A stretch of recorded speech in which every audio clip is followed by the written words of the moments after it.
Buenas tardes, doctor. Igualmente, Cris, muy buenas tardes y por tu intermedio un cordial saludo también a todos quienes te siguen en redes sociales y también a los oyentes.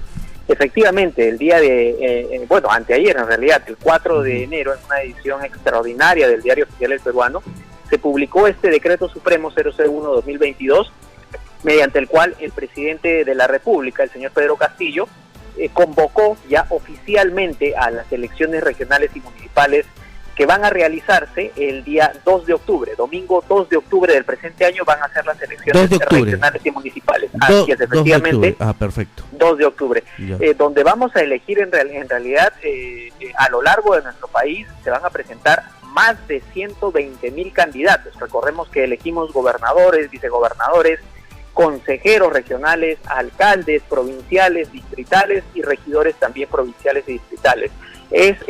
Son 120,000 autoridades que elegimos. No, 120,000 candidatos. 120,000 candidatos. Y estamos hablando de aproximadamente 13,000 autoridades a nivel nacional. 13,000 autoridades. 13,000 autoridades a nivel nacional.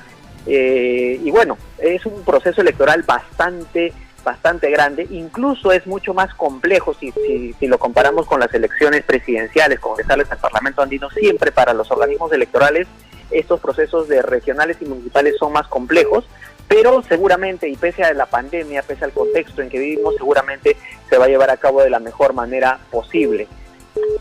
Sí, doctor, el día de ayer 5 terminó el plazo para que todos los ciudadanos que quieran postular de repente a una alcaldía, a una regiduría, a una gobernación, a una consejería, puedan afiliarse por fecha, la última fecha de afiliación al partido político que quiera postular. O sea, hoy día ya, si quieres te puedes afiliar, pero ya no, calificas para postular a estas elecciones que se vienen. Así es, efectivamente. El Congreso, a fines de octubre del año pasado, emite una ley, la ley 31.357, que es una ley bastante importante para todas las agrupaciones, candidatos que la deben tener presente, porque establece cuáles van a ser las reglas que se van a aplicar en estas elecciones 2022. Esta ley 31.357 lo que señala es que los candidatos, en principio, las cabezas de lista, es decir, los candidatos a gobernador, vicegobernador, alcaldes provinciales y distritales, obligatoriamente, necesariamente tienen que estar afiliados a los partidos políticos o movimientos regionales por los cuales van a postular. Esto es un cambio sustancial si comparamos con el 2018, que en ese entonces no era obligatorio la afiliación, al menos para las cabezas de lista no era obligatorio. Por eso es que muchos actuales alcaldes, gobernadores, no necesariamente son afiliados de sus partidos o movimientos regionales. Eso va a cambiar. Y ha cambiado, y hay un plazo, como bien lo señalabas, que venció ayer, 5 de enero. Ese era el plazo máximo para poder afiliarse, para que los partidos políticos y movimientos regionales presenten al Jurado Nacional de Elecciones sus padrones de afiliados, donde estén incluidos justamente estos ciudadanos que quieren postular a estos cargos. Si algún ciudadano no pudo afiliarse hasta este plazo, lamentablemente no va a poder ser candidato de ninguna manera. No hay ninguna excepción en ese sentido. Hoy en día es requisito, es obligatorio que el candidato a gobernador, vicegobernador y alcalde tenga que ser afiliado al partido o movimiento regional por el cual esté postulando. Incluso podría darse el caso que tal vez una persona sí haya presentado su ficha de afiliación y el partido o movimiento lo haya presentado, pero ojo que esta presentación del padrón de afiliados pasa por una verificación, tiene que verificarse en RENIEC una serie de circunstancias, y podría pues darse el caso, incluso se ha dado antes, de que pese a que se haya presentado por alguna u otra razón no termine figurando como afiliado, y por lo tanto lamentablemente esa persona no va a poder ser candidato. Sí, doctor, justamente tocaba este tema antes de la llamada telefónica de esta entrevista, porque hay muchas personas que han esperado el último día, los últimos momentos, muy criollamente dicen, no, yo me afilo el 5 porque hasta el 5 de enero hay plazo.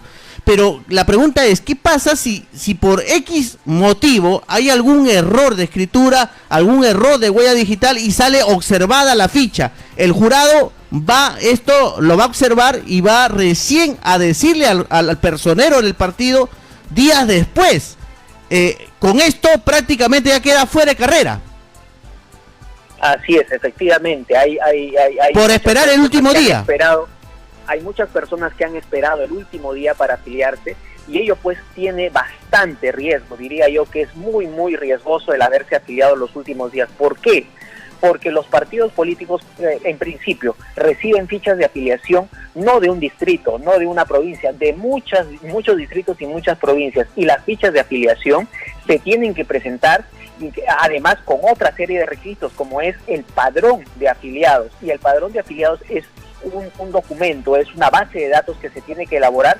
¿Y qué es lo que pasa? Que a veces, Cristian, por una mala digitación inclusive, por una mala digitación de los datos de esa ficha de afiliación, puede que esa ficha no termine siendo procesada o aceptada, y eso va a terminar generando que esa persona no figure luego como afiliado. Y lamentablemente es muy complicado impugnar o cuestionar ese tipo de situaciones o de decisiones, porque son responsabilidad del partido, del movimiento regional. Por eso, reitero, es bastante riesgoso que una persona se haya esperado los últimos días para afiliarse, y veremos pues cuáles son las situaciones o circunstancias que se pueden presentar respecto de estas personas. Bien, doctor, una vez ya cerró el padrón, digamos la forma para poder afiliarse, ¿cuál es el siguiente paso, doctor, para los partidos políticos, tanto nacionales como las organizaciones regionales? Bueno, lo que va a hacer el registro de organizaciones políticas es enviar los padrones que han ido presentando estos últimos días los partidos y movimientos al RENIEC. El RENIEC se va a encargar de verificarlos, hace una verificación tanto del padrón de afiliados en sí misma, que es, como lo digo, una base de datos que tiene ciertas exigencias técnicas, y también se tiene que verificar la ficha de afiliación. ¿Por qué? Porque el RENIEC lo que verifica es que realmente ese ciudadano haya firmado esa ficha de afiliación, y para eso se guía, por ejemplo, de la firma que aparece en el DNI, ¿no? Que es la que tiene el RENIEC en su poder.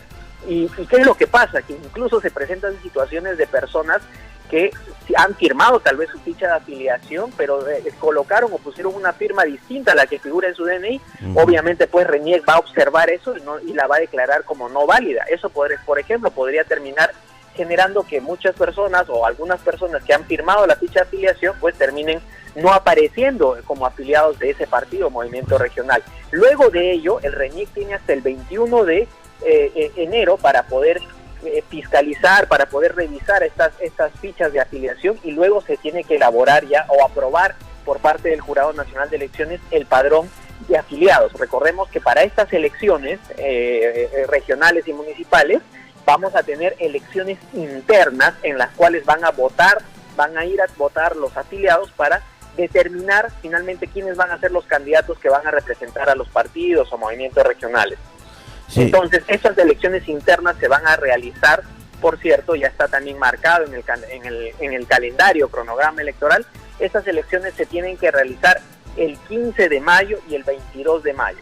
En esas fechas vamos a conocer finalmente quiénes son los candidatos de tal o cual partido o movimiento regional. Es cierto que hay, en la mayoría de casos se presentan listas únicas, ¿no? Para la provincia de Chincha se presenta una lista única en las internas de un partido político o movimiento regional cualquiera, ¿no? Y no hay en realidad mucha competencia interna, pero también hay situaciones, hay casos en los que sí hay más de una lista, hay más de una persona que dice, no, yo quiero ser candidato en estas internas y me voy a presentar, y que sean los afiliados o los delegados los que elijan, ¿no?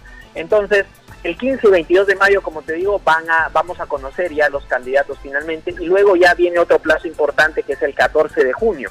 El 14 de junio ya es la fecha en la cual los candidatos elegidos en estas internas van a tener que presentar su inscripción ante los jurados electorales especiales ya para poder participar en las elecciones de octubre, del 2 de octubre del 2022, y ahí pues ya se abren estas etapas que tienen que ver con las tachas, con las exclusiones que le traen siempre dolores de cabeza a los candidatos y a los partidos y movimientos regionales. Sí, doctor, me están escribiendo a través de las redes sociales también y nos preguntan, en el caso de los que quieren postular a regidores y se encuentran afiliados a un partido político, ¿pueden postular por otro movimiento político, por otra organización? Para los regidores, ¿es obligatorio también estar afiliados al partido por el cual va a postular? Es una pregunta muy interesante, porque permite señalar lo siguiente. Para todos los candidatos, alcalde, regidor, el gobernador, vicegobernador, consejeros, para todos los candidatos sin distinción alguna, sí era necesario renunciar. Es decir, si yo estoy afiliado a un movimiento regional y voy a ser candidato a regidor y ahora quiero postular por otro partido o movimiento regional, tenía que haber renunciado obligatoriamente hasta el 31 de diciembre del año pasado. 31 de diciembre de 2021 venció el plazo de renuncias. Así que si una persona actualmente está afiliado y no renunció hasta el 31 de diciembre y quiere postular por otro partido o movimiento regional, lamentablemente no hay excepción. No va a poder postular. En el caso de los regidores, es el plazo hasta el 31 de diciembre. Regidores, alcaldes, gobernador, vicegobernador, todos tenían que renunciar como máximo hasta el 31 de diciembre. O sea, si renuncian, por ejemplo, dijeron el 5 de enero cierra todo, yo renuncio el 4 y el 5 me inscribo a otro partido, ¿eso ya no es válido? Ya no es válido, de ninguna manera, no es válido. ¿Por qué? Porque la renuncia se presenta ante el Jurado Nacional de Elecciones y ahí cuando te reciben la renuncia se genera en el sistema la fecha de presentación. Y si tú presentaste tu renuncia luego del 31 de diciembre, lamentablemente no vas a poder postular a ningún cargo, ojo, a ningún cargo, ahí sin hacer distinción. Ya el tema de la afiliación es un tema distinto, ¿no? Hemos estado hablando de renuncia. Renuncia, todos tenían que haber renunciado hasta el 31 de diciembre. Ya. La afiliación venció ayer 5 de enero y en principio es solo para gobernador, vicegobernador y alcalde. Así que ahora, ¿qué pasa con los consejeros y regidores? Ellos tienen que afiliarse. Ahí vamos a explicar lo siguiente. La ley no les señala, no les dice, ya tú candidato a consejero o regidor tienes que afiliarte. No dice eso. Así que en principio podrían ir simplemente como ciudadanos libres, o sea que no tengan afiliación o que hayan renunciado hasta el 31 de diciembre, ¿no? Pero, ojo, muy importante, hay que revisar si es que en el estatuto, por ejemplo, del partido por el cual yo quiero postular o en el reglamento, dice que tengo que estar afiliado, porque hay estatutos y hay reglamentos que sí señalan que los candidatos de cada organización política también tienen que estar afiliados.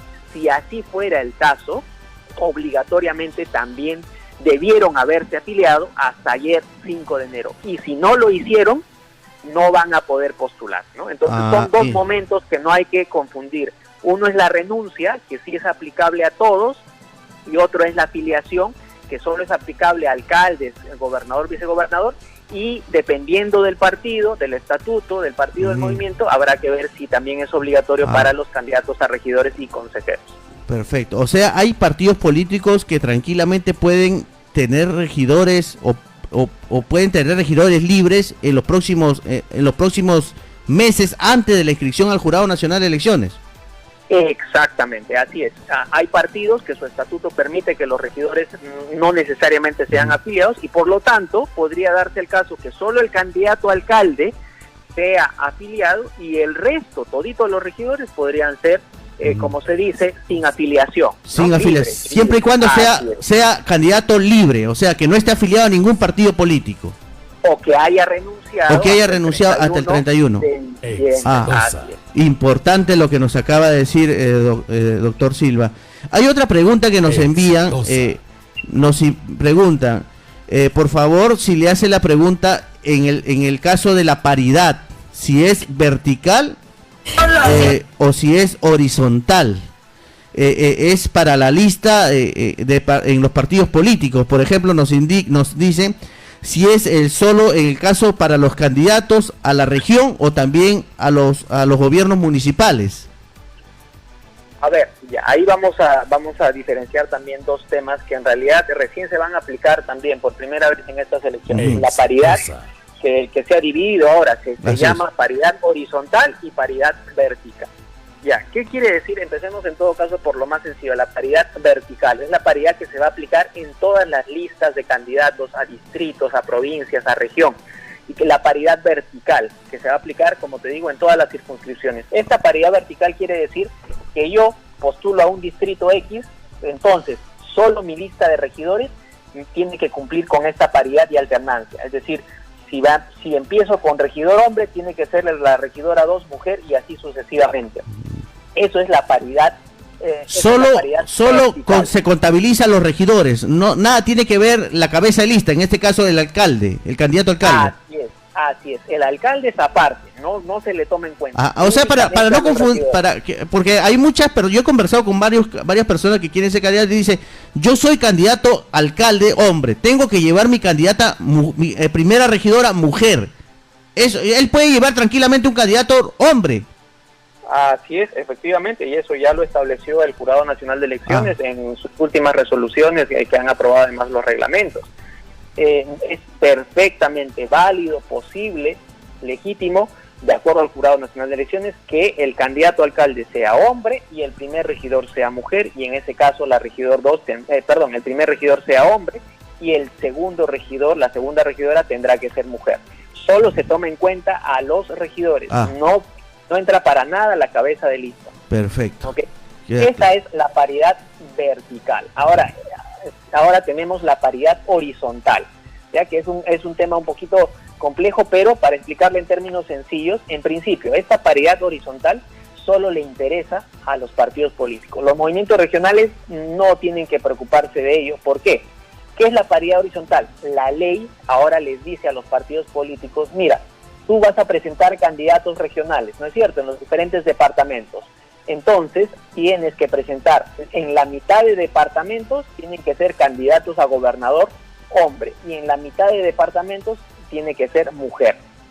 Entonces, aquellos candidatos a gobernadores que postulen por partidos políticos tendrán pues que estar al tanto, mantenerse al tanto de que el partido cumpla precisamente con esta paridad horizontal. Es decir, reitero, a nivel nacional, la mitad de candidatos a gobernador regional que presente tendrán que ser hombre y la mitad tendrán que ser mujer. Y si no se cumple con ello, el Jurado Nacional de Elecciones ha dicho que todas las listas, todas las fórmulas, que ese es el término a nivel nacional, se van a declarar improcedentes. Así que hay que tener mucho cuidado. Y como también lo vuelvo a señalar, los movimientos regionales no tienen que preocuparse de ello porque ellos no participan a nivel nacional, ellos presentan solo candidatos regionales. Ese es para los partidos nacionales. Ahí es el trabajo del personero, ¿no? Que haga bien su labor, porque un error también se cae toda la lista a nivel nacional.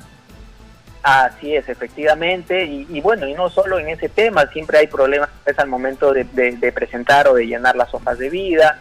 Hay a veces un poco de desconocimiento de estos temas de derecho electoral que lamentablemente también hay poca difusión, y hay que tener, como te digo, hay que revisar siempre la norma, los reglamentos, las resoluciones del jurado y estar al tanto de estos temas. Doctor, una pregunta que sí aquí es para que lo tomen en cuenta todos los que quieren ser candidatos y están escuchando en estos momentos Exitosa. En el caso de las personas que tengan sentencia, ¿qué tipo de sentencia tienen que tener para no ser candidatos en estas elecciones? A ver, los impedimentos referidos a sentencias en realidad están limitados o circunscritos a las sentencias de tipo penal. Si uno tiene una sentencia condenatoria de primera instancia, por ejemplo, y el proceso aún está en trámite, ¿no? Entonces esa persona con esa sentencia condenatoria de primera instancia no va a poder postular. Hay un impedimento que se recogió, que se estableció en el año 2020, incluso a nivel de la Constitución. Sentenciados en primera instancia, cuyo proceso está en trámite, no pueden postular. Hay otro tipo de impedimentos ya referidos a sentencias que incluso sean anteriores, que incluso ya cuyas condenas hayan sido cumplidas, pero que acarrean también un impedimento permanente. Y me refiero a las sentencias por colusión, peculado, corrupción de funcionarios, tráfico ilícito de drogas, terrorismo, violación sexual. Esas personas que en algún momento de su vida, hace 10, 20, 30, 40 años, fueron sentenciadas y cumplieron incluso su condena, ya nunca más van a poder postular a estos cargos públicos de elección popular, ¿no? Y hay otro tercer grupo de impedimentos que tiene que ver con aquellas sentencias condenatorias consentidas o ejecutoriadas, pero que estén todavía en ejecución, es decir, que esa persona esté todavía cumpliendo esa condena. Esa persona tampoco va a poder postular, ¿no? Entonces, Obviamente hay algunos detalles, hay algunas precisiones que son un poco más técnicas, pero a grandes rasgos esos son los tres tipos de sentencias que se pueden presentar y que generan pues los mayores casos de improcedencia. Doctor, una persona que haya sido sentenciada por abuso de autoridad cuando fue alcalde o alcaldesa, ya no puede postular en todo caso, si está sentenciada ya. Y es más, ella admitió la sentencia y la confirmaron. Claro, si esa sentencia, ojo, por el tipo de delito que es de abuso de autoridad, en realidad no está dentro de los tipos de delitos que ya de manera, que ya de por vida te impiden postular, ¿no? Porque esos son los delitos de colusión, peculado, corrupción de funcionarios, reitero, tráfico ilícito, terrorismo y violación sexual. Bien. Y apología al terrorismo también, ya esos son permanentes, pero el delito de abuso no, en principio no es un impedimento permanente. Sería impedimento permanente si es que esta sentencia todavía está en ejecución o esta sentencia es una sentencia de primera instancia de un proceso en trámite, ¿no? Habría que verlo a más detalle. Correcto. Doctor, para terminar, sabemos que su agenda también está totalmente llena. Para terminar, hay una resolución que está publicada en El Peruano y es una resolución del Jurado Nacional de Elecciones donde dice en el párrafo 28.8, dice, la declaración jurada suscrita por el candidato tiene que haber una declaración jurada suscrita por el candidato de no tener deuda pendiente con el Estado ni con personas naturales por reparación civil establecida judicialmente, contenida en el anexo 2 del presente reglamento. ¿Qué quiere decir con eso, doctor? ¿Que los candidatos no deben tener deudas con el Estado?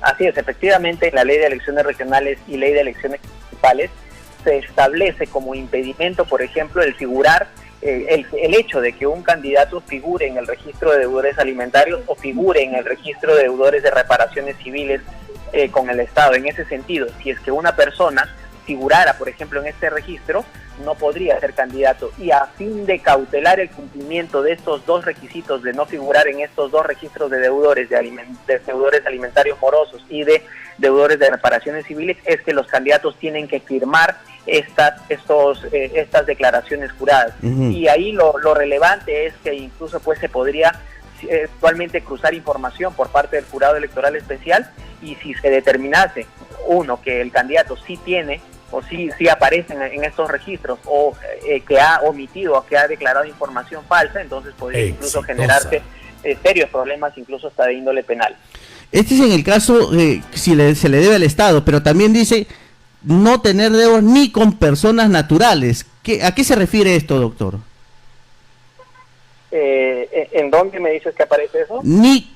O sea, dice también, declaración jurada por el suscrito del candidato de no tener deuda pendiente con el Estado ni con personas naturales.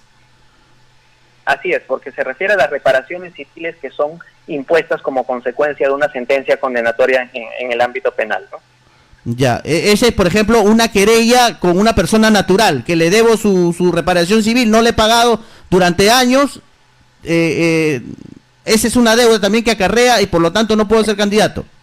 Así es, efectivamente. Pero ¿qué pasa, por ejemplo, si pago antes de inscribirme esa deuda?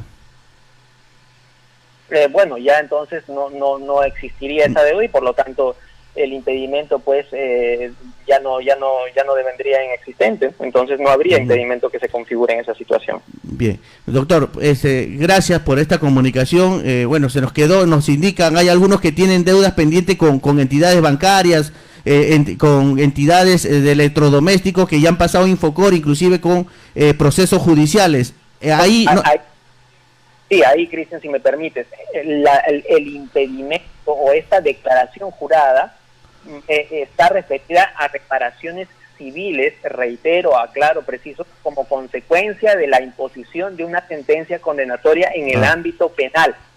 Las deudas que uno pueda tener en el ámbito civil o en el ámbito comercial, como puede ser, por ejemplo, consecuencia de un crédito, de un préstamo, de una tarjeta de crédito, estas sentencias de por sí no configuran un impedimento. No aplica para este caso. No aplica. O por ejemplo, también a veces me consultan, y las deudas que tiene uno con el municipio tampoco configuran un impedimento, por ejemplo. Correcto, doctor, queda clarísimo. Yo le agradezco, doctor. allá de que nos muestre pues que ese candidato no es un buen pagador y pues nos haga dudar tal vez de su idoneidad en el cargo, ¿no? Así es. Muchas gracias, doctor Julio Silva, por esta comunicación telefónica a través de Exitosa. Muy agradecido con usted, doctor. Muchas gracias. Igualmente, Cristian, como siempre, un gusto. Hasta otra oportunidad. Buenas tardes. Buenas tardes, doctor. Muchísimas gracias a través de Exitosa, la voz del país. Muchas gracias.